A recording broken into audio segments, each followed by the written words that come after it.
কেন্দ্রীয় কর্মসূচির অংশ হিসেবে দেশনেত্রী বেগম খালেদা জিয়ার সুস্থতা কামনায় গোয়াইনঘাট উপজেলার বিছানাকান্দি ইউনিয়ন বিএনপি অঙ্গ সহযোগী সংগঠনের উদ্যোগে দোয়া মাহফিল সম্পন্ন হয়েছে। 16 আগস্ট শুক্রবার বিকেলে বিছানাকান্দির স্থানীয় কুপার বাজারে দোয়া মাহফিলে বিএনপি চেয়ারপারসন 3 বারের সাবেক প্রধানমন্ত্রী বেগম খালেদা জিয়ার সুস্থতা কামনা করে বিশেষ মোনাজাত করা হয়। ইউনিয়ন বিএনপি নেতা আব্দুল নূর সরকারের সভাপতিত্বে গোয়াইনঘাট উপজেলা যুবদলের সদস্য জৈনুদ্দিন ও রেজওয়ান আহমেদ রাজুর যৌথ পরিচালনায় অনুষ্ঠিত হয় এই দোয়া মাহফিল। অনুষ্ঠানে প্রধান অতিথি ছিলেন গোয়াইনঘাট উপজেলা পরিষদের সাবেক চেয়ারম্যান ও সিলেট জেলা বিএনপির সাবেক সহসভাপতি আব্দুল হাকিম চৌধুরী।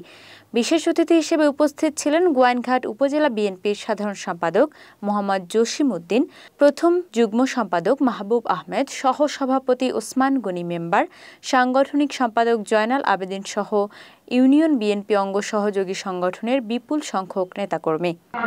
এই দল ক্ষমতায় গেলে বাদাম বিক্রি করতে হবে না, ইনশাআল্লাহ তাআলা। আপনাদের যে দাবি সেই দাবি পুরো হওয়ার জন্য আমরা যারা আছি ইনশাআল্লাহ তাআলা চেষ্টা করব।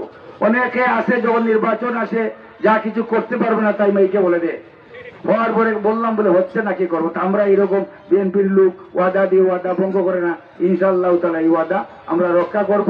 আর আজকে আসলেই এইটা যারা ছাত্র বৈষম্যবিরোধী ছাত্র আন্দোলনে যারা নিহত হয়েছেন, কত সবে বলে 15 বছর 7 মাস,